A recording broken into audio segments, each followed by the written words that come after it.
Dua polisi duduk di mobil untuk mengamati dan menyelidiki di jalan terpencil yang hanya sedikit mobil yang lewat. Tetapi sang ketua telah menetapkan tujuan untuk mereka. Sekarang sebuah mobil datang dengan sangat cepat.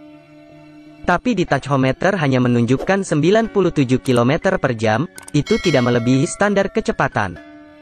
Namun tak mau melewatkan kesempatan langka ini, dua polisi mengejar mobil pengemudi bernama Mick.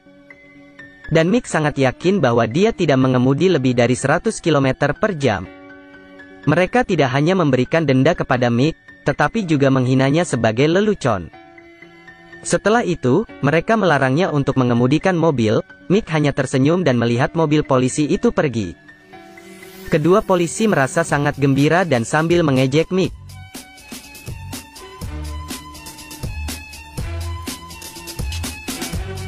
Mick berjalan ke mobil dan melihat seorang polisi dengan hanya setengah kepalanya yang tersisa.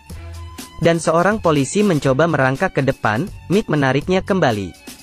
Polisi menegurnya dengan keras, lalu Mick mendorongnya ke atas mobil. Dia menarik belati dan menusuk polisi di perut, lalu dia mengunci polisi di dalam mobil dan menuangkan bensin. Sekarang, polisi itu merasa terancam dan menangis. Ia juga memohon untuk diampuni. Asalkan Mike mengampuninya, dia pasti akan membatalkan denda, tapi Mick hanya melempar puntung rokok ke mobil. Setelah membakar polisi yang menulis denda dengan kejam, di malam hari Mick menemukan pasangan di jalan sedang berkemah. Mick ingin membawa mereka ke kota terdekat, tetapi ditolak oleh Rutger. Dia menarik Rutger dan menikamnya di pinggang. Katarina sangat ketakutan dan berteriak keras. Dia kemudian mengikatnya ke tanah dan bersiap untuk melakukan kejahatan. Rutger di belakangnya menggunakan tongkat untuk menjatuhkannya. Karena Rutger sudah ditusuk pisau jadi dia lebih lemah dari Mick. Pada akhirnya, Rutger terbunuh secara brutal, dan Katarina pingsan. Saat ia bangun, Katarina melihat Mick sedang membedah tubuh pacarnya dengan kejam. Katarina mengambil kesempatan untuk lari ke belakang hutan. Tapi pada akhirnya dia masih tertangkap oleh Mick. Dia mengemudi perlahan mengejarnya.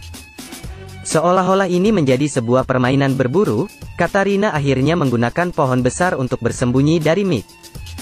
Katarina terus berlari dan bertemu Paul dalam perjalanan pulang. Sementara Paul melepaskan ikatan Katarina, Mick mengejar mereka di belakang. Katarina berteriak panik, Paul harus segera pergi dari sana. Mick menyetir dengan cepat sampai berada tepat di samping mereka dan menggodanya. Dia menabrakkan mobil mereka dan ban serep Paul di belakang juga lepas. Mobil Mick berada di samping pintu mobil Katarina dan mengetuk kaca dengan pisau. Katarina berteriak keras dan memeluk lengan Paul erat-erat. Paul, memanfaatkan keadaan jalan, berhasil memaksa mobil Mick berhenti. Tapi Paul menemukan Mick menodongkan pistol ke arahnya. Paul menunduk untuk menghindari, peluru langsung mengenai Katarina dan membuatnya mati. Paul buru-buru pergi. Dia meletakkan tubuh Katarina di tempat yang tidak ada orang. Keesokan harinya, Paul kehilangan arah. Dia mengambil peta dan melihat sebuah mobil datang tidak jauh. Paul buru-buru keluar dari mobil untuk meminta bantuan, tetapi pengemudi tidak berhenti. Paul jatuh ke pinggir jalan. Ketika dia merasa putus asa, dia melihat sebuah truk merah datang. Paul dengan cepat melambaikan tangannya. Pengemudi itu berhenti di kejauhan. Dia bahkan menginjak pedal gas. Paul menemukan bahwa itu adalah Mick yang mengejarnya sejak tadi malam. Dia buru-buru masuk ke mobil dan pergi, tapi mobil Paul kehabisan bensin. Dia mengambil keuntungan dari mobilnya dan mengemudi dengan ugal-ugalan. Mick yang sedang mengendarai mobil besar, langsung menginjak pedal gas dan menabrak mobil Paul. Mobil Paul mulai memberi sinyal peringatan. Akhirnya, ban mobil Paul meledak. Dia berhenti di sisi tebing. Mick yang mengendarai truk merah, menodorong mobil Paul ke bawah tebing. Setang dan rem sama-sama tidak efektif saat terjatuh. Airbag menyelamatkannya. Dia mengangkat tangannya dan berteriak keras bahwa dia tidak mati. Dari mobil, dia mengambil setengah botol air. Ketika dia akan membukanya, truk merah itu jatuh dari puncak gunung. Paul buru-buru menjauh dari mobilnya. Dua mobil bertabrakan satu sama lain yang menciptakan ledakan besar. Paul mengangkat kepalanya ketika dia menemukan Mick dengan pistol berdiri di puncak gunung mengawasinya. Jadi dia harus kabur lagi. Dia tidak tahu berapa lama dia telah berlari. Paul telah meminum setetes air terakhir. Dia terbaring putus asa di tanah. Tanpa sengaja dia menemukan sebuah rumah. Baru sampai di pintu, dia jatuh pingsan.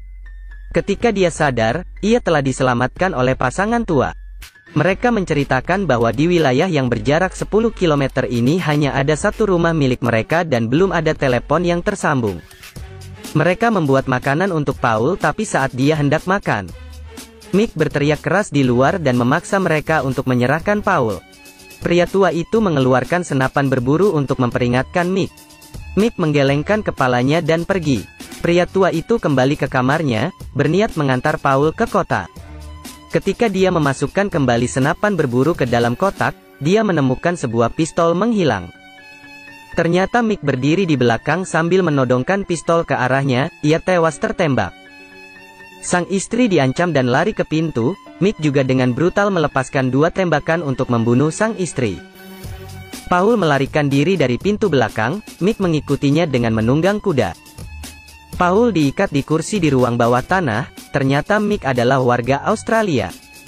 Dia membenci semua orang asing yang datang ke negaranya untuk bepergian. Dan kebetulan Paul adalah orang Inggris, yang semakin membuatnya benci.